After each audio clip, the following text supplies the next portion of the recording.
Zebra కూడా hit అయింది. I mean అవును. లాస్ట్ వీక్ జీబ్రా హిట్ అయింది. ఇప్పుడు సలార్, తర్వాత ఇప్పుడు పుష్ప. ఏమో అండి నాకు తెలియదు అదైతే. కానీ గాడ్ గ్రేస్, ఆ దేవుడికి నేను ఎప్పుడు రుణపడి ఉంటాను. నేను చేస్తున్న సినిమాలు హిట్ అవుతున్నాయా లేకుంటే హిట్ అయ్యే సినిమాల్లో నేను ఉంటున్నానో తెలియదు, కానీ మొత్తానికైతే I'm enjoying this success. Next projects ఏమున్నాయి సార్ మీకు? అశ్వత్థామ హతాక్షర అని ఒకటి ఉంది, ఓకే. అందులో నెగిటివ్ రోల్ చేశాను. తర్వాత ఇంట్రెస్టింగ్ థింగ్ ఏంటంటే మన్మయి అని ఒక మూవీ చేశాను నేను.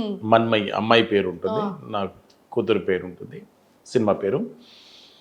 దాంట్లో ఒక below middle class father role చేశాను. అంటే ఒక ట్యాబ్లెట్ కొనుక్కోవడానికి, అంటే సిచ్యువేషన్స్ ఉంటాయి కదా, ట్యాబ్లెట్ కొనుక్కోలేని పరిస్థితి గల ఒక ఫాదర్ క్యారెక్టర్ చేశాను.